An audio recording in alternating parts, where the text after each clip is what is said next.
Para el grupo número 2 es un gusto presentarles ejercicios prácticos sobre el riesgo de liquidez. Los integrantes de nuestro grupo es María Cristina Garza, Gaspar David Castro, Iris Yesenia Martínez, Blanca Rosiver Pérez, José María Estrada, Luis Alberto Gómez y Jocelyn Lemos García. Previo a iniciar con nuestros ejercicios prácticos, vamos a hacer un breve repaso con los antecedentes. Vamos a emprender qué es la liquidez y cuál es el riesgo de la liquidez. Y pues la liquidez es la capacidad que tiene una entidad para financiar los aumentos de su volumen de activos y para cumplir con sus obligaciones de pago al vencimiento. Esto está muy asociado a la variabilidad de retornos debido al costo del suministro de la liquidez. Para asumir las demandas de fondos debido a retiros masivos o retiros inesperados o bien por el incremento de la demanda de créditos. El riesgo de la liquidez. Pues esta es la probabilidad que una entidad enfrente la escasez de fondos para cumplir con sus obligaciones. Es por ello que tenga la necesidad de conseguir recursos alternativos o bien vender activos en condiciones desfavorables. Esto es o representa asumir un alto costo financiero o una elevada tasa de descuento, incurriendo en pérdidas. Acá el riesgo de la liquidez de fondos es cuando la entidad no tiene o no es capaz de hacer frente eficientemente a los flujos de caja previstos e imprevistos, presentes y futuros, así como las aportaciones de garantías resultantes de sus obligaciones de pago, sin que se vea afectada su operativa diaria o su situación financiera.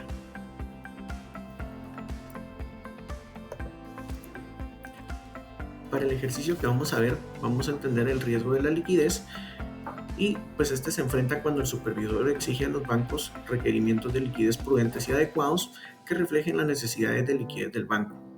Este supervisor determina que los bancos disponen de una estrategia que les permite la gestión prudente del riesgo de liquidez y el cumplimiento de los requerimientos de liquidez. Esta estrategia debe tener en cuenta el perfil del banco, así como de la situación macroeconómica y de los mercados. Esto incluye también las políticas y procesos prudentes acorde con el apetito por el riesgo de la entidad para identificar, cuantificar, evaluar, vigilar, informar y controlar o mitigar el riesgo de liquidez a lo largo del conjunto relevante de horizontes temporales. Como siguiente punto de nuestro repaso, vamos a ver la síntesis del reglamento para la administración del riesgo de liquidez, según la resolución 117/2009 de la Junta Monetaria. Y pues aquí tenemos los elementos clave del reglamento para la administración del riesgo de la liquidez, como son el nivel de tolerancia al riesgo de la liquidez, las políticas y procedimientos y sistemas, el Consejo de Administración, el Comité de Gestión de Riesgos, la Unidad de Administración de Riesgos, las pruebas de atención, el Plan de Fondeo de Contingencias y Estrategias de Mitigación, el Manual de Administración del Riesgo de Liquidez y, por último, la información relacionada con el riesgo de la liquidez. Continuando con los antecedentes de liquidez en riesgo, vamos a ver lo que son las bandas de tiempo, determinación de los máximos de retiros, establecimiento de la brecha de liquidez, así como las pruebas de tensión. Las bandas de tiempo son intervalos específicos durante los cuales se evalúa la disponibilidad de liquidez de una entidad financiera para enfrentar sus obligaciones. Ayudan a prever las necesidades de liquidez a corto, mediano y largo plazo. De igual forma, permiten detectar posibles déficits de liquidez en determinados periodos de tiempo. Por ejemplo, a corto plazo de 0 a 30 días, mediano plazo de 31 a 90 días y largo plazo a más de 90 días. Determinación de los máximos retiros o desinversiones probables. Este proceso implica identificar y cuantificar las posibles retiradas de fondo o desinversiones que una entidad podría enfrentar bajo escenarios normales y estresados. Los métodos utilizados son el análisis histórico, análisis de estrés y modelos estadísticos. Establecimiento de la brecha de liquidez acumulada por banda del tiempo. Es la diferencia entre los activos líquidos y los pasivos a corto plazo dentro de cada banda de tiempo. El cálculo se realiza de la siguiente forma. La brecha de liquidez va a ser igual a activos líquidos menos los pasivos a corto plazo. Esto permite tomar medidas correctivas antes de que se materialicen problemas de liquidez. Liquidez en riesgo es una medida que cuantifica la probabilidad de una entidad no pueda cumplir sus obligaciones de liquidez en un tiempo determinado, bajo condiciones normales y estresadas. Los métodos de cálculo son el value risk o valor en riesgo, Permite calcular la pérdida máxima tanto de uno o varios activos financieros. El análisis de supervivencia ayuda a evaluar la duración durante la cual una entidad puede mantenerse sus operaciones sin liquidez adicional. Las simulaciones de escenarios son utilizadas para estimar posibles déficits bajo diferentes condiciones. Pruebas de tensión. Son ejercicios de simulación que evalúan la capacidad de una entidad para mantener su liquidez y solvencia bajo escenarios adversos extremos. Los tipos de prueba de tensión encontramos los escenarios macroprudenciales. Estos incluyen crisis económicas financieras o políticas que afectan a múltiples actores del mercado. Tenemos los choques de liquidez específicos. Son eventos que afectan directamente la capacidad de obtener financiamiento o vender activos. Y los eventos no convencionales, situaciones inesperadas, como desastres naturales o pandemias. En esta ocasión voy a hablarles sobre la determinación de los máximos retiros o desversiones probables, conocidos como MRDP. Las captaciones se consideran como estables o volátiles y no estables o no volátiles. Las captaciones no volátiles se clasifican en las tres primeras bandas de tiempo, considerando la volatilidad histórica mediante la metodología proporcionada por el apartado 2 del oficio 5739-2009. Las captaciones consideradas estables se clasifican en la última banda de tiempo. Brecha de liquidez acumulada es el resultado de sumar la brecha de liquidez individual a la brecha de liquidez acumulada previa. En este cuadro podemos ver 5 bandas de tiempo, donde sabiendo que la brecha de liquidez individual la obtenemos al restar de los activos, los pasivos, otras cuentas acreedoras, capital, compromisos y contingencias. Obtenemos la brecha de liquidez individual. En la banda 1, los activos están en 55. A esto le restamos los 45 de los pasivos de otras cuentas, obtenemos una brecha de liquidez individual de 10, lo cual nos da una brecha de liquidez acumulada de 10. En la segunda banda, activos de 20 menos los pasivos de las cuentas de 25 nos da una brecha de liquidez individual de menos 5. Sumando a la brecha de liquidez acumulada previa de 10 nos da una brecha de liquidez acumulada de 5. En la banda 3, activos de 40 menos pasivos de 50. Una brecha de liquidez individual de menos 10. Sumando a la brecha de liquidez acumulada previa de 5, nos da una brecha de liquidez acumulada de menos 5. Y así sucesivamente hasta llegar a la banda 5, que los activos son de 30 menos los pasivos de 42. La brecha de liquidez individual es de menos 12. Sumándole a la brecha de liquidez acumulada previa de 10, nos da un menos 2 de brecha de liquidez acumulada en esta quinta banda. Indicadores de alerta temprana. Vamos a continuar con nuestra exposición de indicadores de alerta temprana.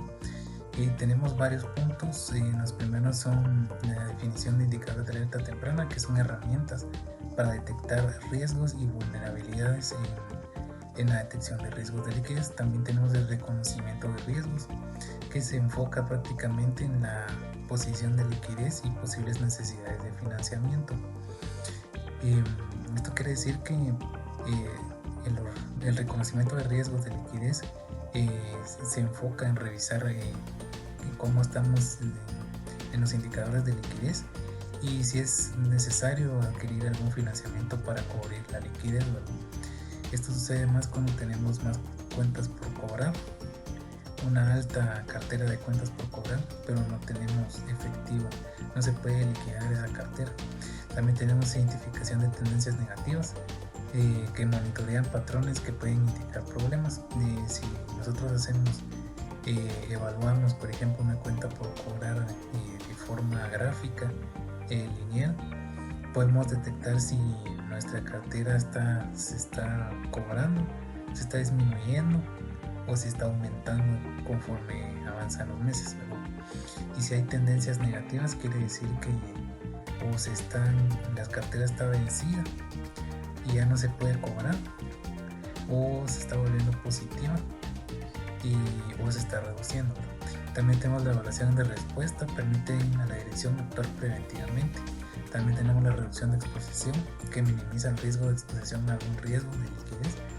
Y el objetivo clave de los indicadores de alerta temprana son detectar problemas de forma anticipada para tomar medidas preventivas y evitar situaciones críticas. Ejemplos de indicadores de alerta temprana. El primero es crecimiento rápido de activos financieros con pasivos volátiles. Algunos activos financieros pueden crecer desproporcionadamente o sin control, que podría ser un riesgo de liquidez porque no vamos a tener cómo cobrar de una forma a corto plazo dichos efectivo o equivalentes. Igual con los pasivos volátiles, que un pasivo volátil puede ser una cuenta por pagar que un día para otro puede crecer, por ejemplo una inversión bursátil, que el multiplicador o no se ponga un stop loss para las pérdidas y pueda causar una pérdida grande a la empresa. También tenemos el aumento de la concentración de activos o pasivos, y cuando se concentra demasiado la cartera de clientes por colocación de préstamos, un ejemplo, podría causar un riesgo de liquidez, ya que no podremos a un corto plazo disponer de dicho efectivo que ya ha sido puesto a disposición de algún cliente por un préstamo. Y también en los pasivos, si crece demasiado la cuenta por pagar, quiere decir que no tenemos una solvencia para hacer frente a nuestras obligaciones financieras. Incrementos en las descalces de moneda. También tenemos la reducción del plazo de vencimiento de los pasivos, que quiere decir que cuando se vence el plazo para el pago de un pasivo, quiere decir que la entidad no cuenta con efectivo disponible para cancelar dicha obligación. También tenemos publicidad negativa o reducción de líneas de crédito por bancos corresponsales. Esto quiere decir que si los bancos ya no nos prestan dinero, es muy probable que ellos hayan detectado algún riesgo de liquidez y que hayan dicho que no podamos cancelar los créditos a tiempo o de forma adecuada conforme nos pongan los plazos. Entonces ese es un indicador temprano de que tenemos un riesgo de liquidez. En conclusión, estos indicadores permiten identificar señales tempranas de riesgos que requieren una respuesta proactiva. Muchas gracias. En seguimiento tenemos el sistema de información, y de este en el banco pues deberá disponer del sistema de información en donde pueda facilitar la información y sea fiable, diseñada específicamente para esto, de dar información puntual y prospectiva sobre la liquidez del banco. Asimismo, pues deberá de gestionar la información, y esta deberá utilizarse en la gestión diaria del riesgo de liquidez. Esto con el fin de vigilar el cumplimiento de las políticas, los procedimientos y los límites establecidos. En esto tendremos que tener el sistema en donde tienen que tener los procedimientos, el recurso humano, el software, el hardware y los datos. Asimismo, se deberá tener una comisión de suspensión bancaria de Basilea. Esto es con el principio de mantener adecuada la información, la suspensión de riesgo y de la liquidez del mismo. En seguimiento contamos lo que es el índice de cobertura de la liquidez, y esto aplicando Basilea 3, en donde la coeficiente de cobertura de liquidez y herramientas de seguimiento del riesgo de liquidez. Entonces, acá nos brindo un pequeño ejemplo en donde el HQLA es un fondo adecuado de liquidez de alta calidad, en donde aplica el efectivo y activos de efectivo que puedan convertirse manteniendo su valor.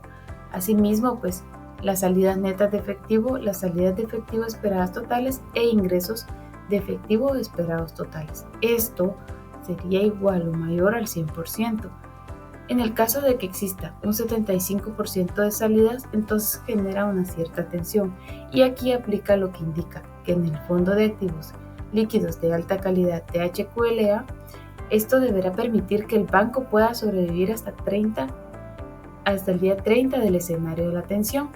Es decir, que ya que para entonces se supone que los administradores y supervisores habrán logrado solucionar o adaptar las medidas correctivas oportunas, o que el banco pues habrá sido sometido a la resolución ordenada. Esto también concede al supervisor un tiempo adicional para la toma de medidas oportunas, las cuales él deberá considerar necesarias. Acá tenemos una pequeña tabla en lo que es el inciso A, que serían activos, esto de nivel 1, en donde aquí podemos ver el concepto y el factor en donde caja, depósitos a Banco Central, y esto en la medida en la que las políticas del Banco Central permitan disponer de ellas en el periodo de tensión, dado también así como títulos o valores negociables en el que representen créditos frente a garantizados por soberanos bancos centrales, calificaciones de riesgo entre AA y AAA, y los créditos otorgados u obligaciones a cargo de garantizar por instituciones multilaterales para el desarrollo que tengan la calificación de riesgo A o hasta la AAA. En estos 4 primeros mencionados tenemos el 100%. En cuanto a los títulos valores del gobierno central y del Banco Central del país que corresponda, así también como el encaje, no tenemos ahorita el factor principal debido a que necesitamos la información presentada por los mismos. Tenemos lo que es el inciso B en activos de nivel 2, esto con un máximo de 40% de los HQLA de activos de nivel 2. En este caso, pues, tenemos el concepto y el factor también, en donde las inversiones en valor u obligaciones a cargo de bancos centrales extranjeros o gobiernos centrales extranjeros, cuando el país al que pertenece el obligado tenga una calificación de riesgo A menos o hasta A más en moneda local o extranjera, según sea el caso, así también en préstitos corporativos admisibles con calificación de riesgo AA o superior, y los bonos garantizados admisibles con calificación de riesgo AA menos o superior. Estos, el factor cuenta con el 85% cada uno. También activos de nivel 2, en donde el máximo es del 15% de los HQLA. Los activos de nivel 2B, en ello pues tenemos bonos de titulización de préstamos hipotecarios con calificación de riesgo A, AA o superior, y en préstitos corporativos admisibles con calificación de riesgo BBB hasta AA negativo. En esto pues el factor importante es del 50%. Asimismo pues también tenemos lo que son los préstamos individuales. De igual manera, en cuanto al depósito monetario de ahorro cubiertos por el seguro de depósito, entonces el factor de salida es del 5%. Los depósitos monetarios de ahorro no cubiertos por el seguro de depósito tenemos un factor del 10%, y los depósitos de plazo de menor de 30 días el 100% y de mayor a 30 días el 0%. Siguiendo con la explicación de la metodología para el cálculo del coeficiente de cobertura de liquidez, como bien lo indica la Junta Monetaria en su resolución 34/2020, la fórmula del coeficiente de cobertura incluye como denominador SET, que significa salidas de efectivos totales. Es importante mencionar que las entradas de efectivos totales en los próximos 30 días calendarios serán aceptables hasta el 75% de las salidas de efectivos totales. Como bien mencionaba mi compañera, existen unos factores de salida, los cuales para poder obtener la salida de efectivos totales se deben multiplicar por las cantidades correspondientes.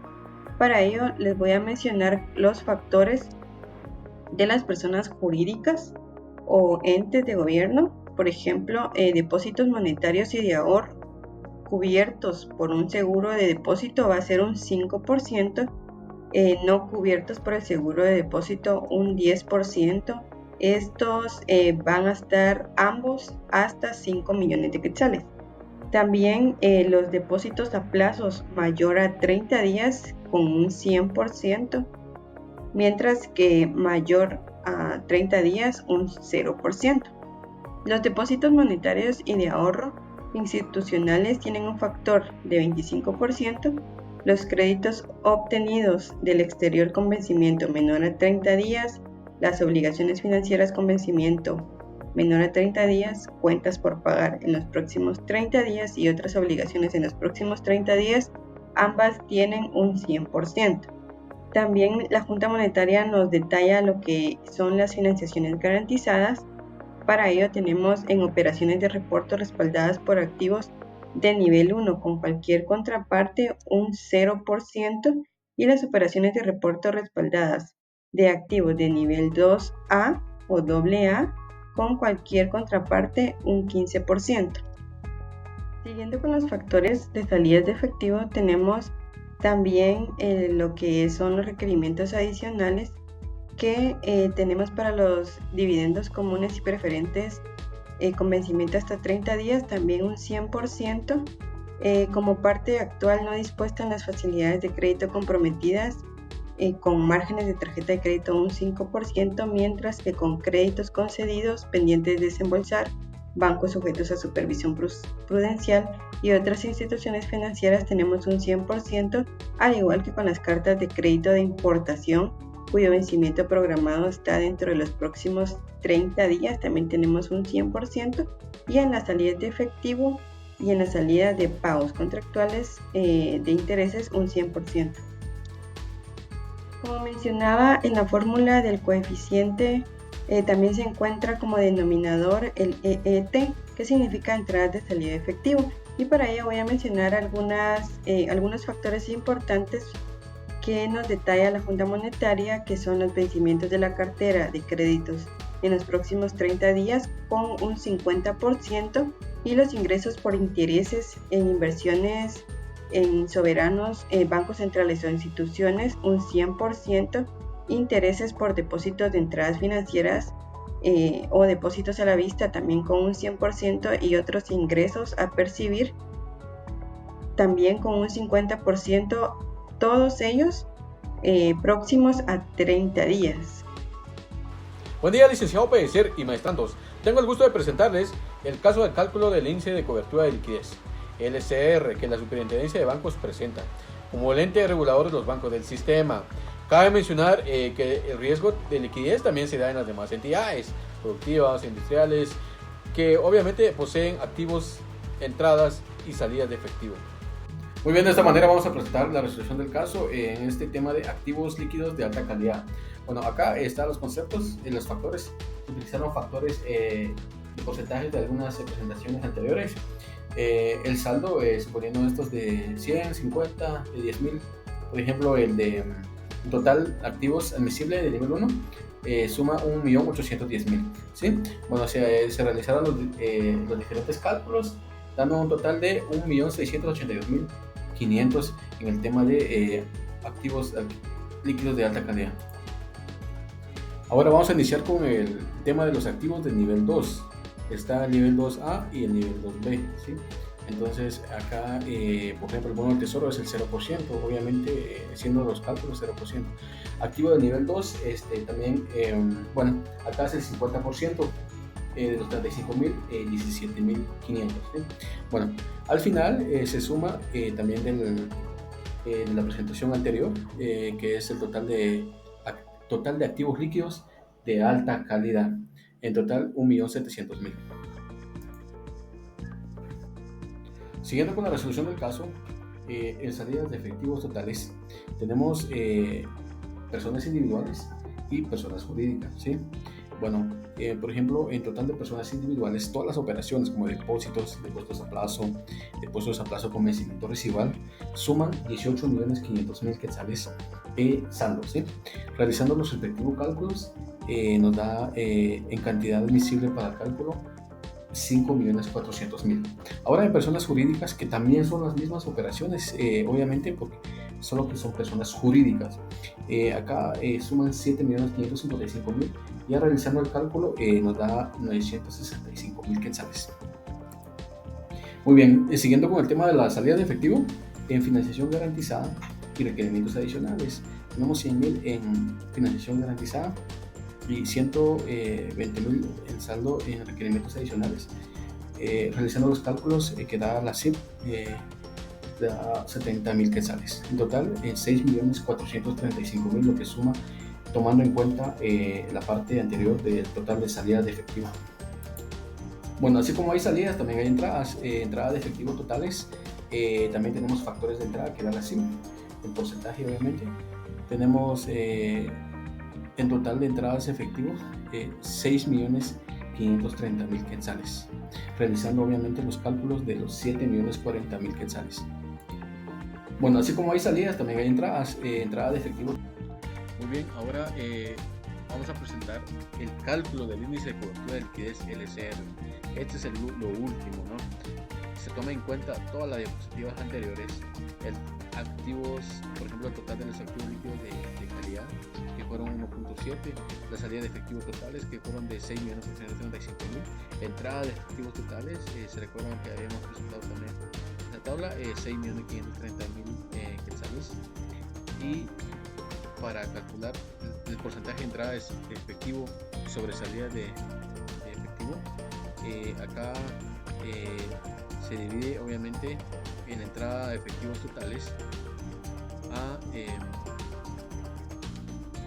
salida de efectivos totales, y nos da un porcentaje del 101.47%, ¿sí? Bueno, también las entradas de efectivos totales se toma el máximo del 75% de las salidas.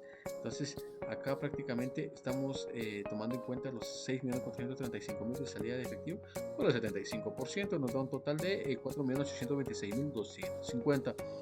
Y por último, al final, el índice de cobertura de liquidez, el LCR, nos da 105.67%. ¿Y cómo ocurre eso?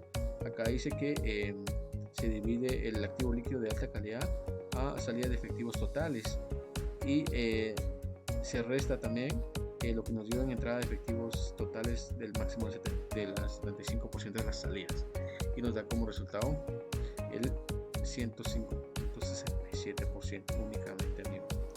En conclusión, la adecuada gestión de riesgo de liquidez impacta directamente en la salud financiera de las entidades. Existen metodologías que tienen como propósito apoyar la gestión del riesgo de liquidez, ¿sí? El cálculo de la LIR permite identificar la cantidad máxima de retiros posibles considerando el historial de la entidad bajo condiciones normales. Ahora, el índice de la cobertura de liquidez o LCR que acabamos de ver mide el impacto que puede haber sobre la liquidez de la entidad de un escenario de tensión únicamente. Ahora vamos a conversar sobre algunos indicadores de volatilidad de los flujos de caja. El primero va a ser la desviación estándar del flujo de caja. Para ello, pues tenemos acá los siguientes datos, porque son flujos de caja de los últimos 5 años de una entidad. Lo primero que debemos hacer es calcular el flujo de caja promedio, y este flujo de caja promedio lo obtenemos sumando los flujos de caja de los años indicados dividido entre la cantidad de periodos, que en este caso serían 5. Esto nos da un resultado de 100.000 unidades monetarias para este ejemplo. El siguiente paso es calcular las diferencias respecto al promedio y luego elevarlas al cuadrado. Entonces sería considerar el flujo de caja de cada uno de los años menos el flujo de caja promedio, que fue de 100.000, y esto se eleva al cuadrado. Luego acá tenemos los resultados. El tercer paso sería sumar las diferencias cuadradas y dividirlo por n, donde n pues es igual al número de años, que para este ejemplo es 5. Entonces esto nos da una razón de 250.000 unidades monetarias. Por último, debemos calcular la raíz cuadrada de las 250 millones de unidades cuadradas, que nos da un valor de 15.811. Este resultado pues nos indica que la desviación estándar del flujo de caja es aproximadamente de 15.811 unidades monetarias, lo que indica que existe cierta volatilidad en los flujos de caja anuales. El segundo indicador de volatilidad de flujos de caja que veremos es el coeficiente de variación del flujo de caja. Para esto vamos a continuar utilizando datos del ejemplo anterior, donde sabíamos que el promedio del flujo de caja es de 100.000 unidades monetarias y la desviación estándar calculada era de 15.811. Entonces la fórmula de este coeficiente nos dice que debemos dividir la desviación estándar dentro del promedio del flujo de caja. Esto nos da un resultado de 0.158, que si lo llevamos a un porcentaje, el resultado pues nos dice que significa que existe cierta volatilidad en el flujo de caja de un 15.8%. Un tercer indicador de los índices de volatilidad de los flujos de caja es el ratio de cobertura del flujo de caja. En este caso pues según el ejemplo que tenemos, vamos a suponer que el flujo operativo de una empresa es de 200.000 unidades monetarias. Tiene una deuda a corto plazo de 50.000 y debe pagar intereses por 10.000 unidades monetarias. Acá, pues el ratio de cobertura es igual al flujo de caja operativo dividido dentro de la deuda a corto plazo más intereses. Entonces aquí sería el resultado de 3.33. Este ratio de cobertura nos dice que la empresa tiene 3.3 veces más flujo de caja que sus obligaciones financieras, indicando que tiene una posición relativamente sólida. Nuestro cuarto ejemplo de los indicadores de volatilidad de flujos de caja es el flujo de caja libre. Supongamos en este caso que una empresa tiene un flujo de caja operativo de 500.000 unidades monetarias y realizó inversiones en capital, así es como CAPEX, por 150.000 unidades monetarias en un año. Entonces, nuestro flujo de caja libre es el flujo de caja operativo menos el CAPEX, que para este caso sería 350.000, y esto nos dice que la empresa tiene una cantidad disponible para pagar. Esto podría ser en dividendos, reducir deuda o reinvertir en el negocio.